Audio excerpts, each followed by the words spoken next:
बिस्मिल्लाहिर्रहमानिर्रहीम। अस्सलाम वालेकुम दोस्तों, उम्मीद करता हूँ आप बिल्कुल ठीक ठाक होंगे। दोस्तों आज है 2 सितंबर सन 2022 और दिन है जुम्मे का। आप तमाम दोस्तों को हमारी तरफ से जुम्मा मुबारक हो। अल्लाह ताला आपकी तमाम नेक ख्वाहिशात, नेक जो भी काम है इस जुम्मा की बबरकत से पूरा करे। और जहाँ जहाँ पर भी इस वक्त सैलाब या फिर कोई भी नागहानी आफत इस वक्त मौजूद है, तो अल्लाह ताला उन सब को जो भी उन इलाकों में मौजूद हैं महफूज फरमाए।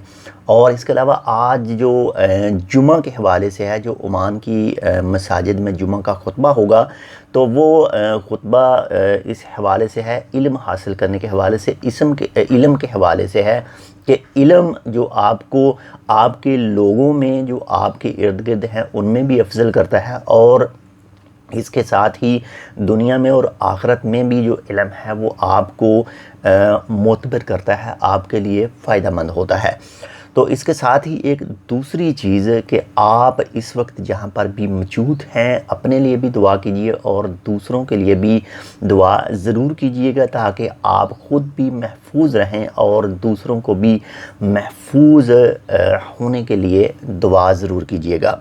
और जो भी मसाजिद में आज जुम्मा का खुतबा होगा, तो इसके हवाले से जो पिक्चर हैं, जो तस्वीरें हैं, जो खुतबा की तफसील है वो शेयर की जाती है। ओमान का जो ऑफिशियल ट्विटर अकाउंट है मजहबी अमूर का, उसके ट्विटर अकाउंट के ऊपर मुख्तलिफ 4 लैंग्वेज में, जिसमें उर्दू भी शामिल है, इंग्लिश है, अरेबिक है और स्वाहिली ज़बान है। अगर आप विज़िट करते हैं तो वहाँ पर उर्दू में भी आप पढ़ सकते हैं और इंग्लिश में भी आज जो खुतबा होगा मसाजिद में उसकी तफसील आप जान सकते हैं। तो बहुत ज़्यादा ख्याल रखिएगा अपना भी, और आपके जो साथ रहते हैं उनका भी। इंशाल्लाह मिलते हैं आपसे दूसरी अपडेट के साथ। तब तक के लिए अल्लाह हाफ़िज़।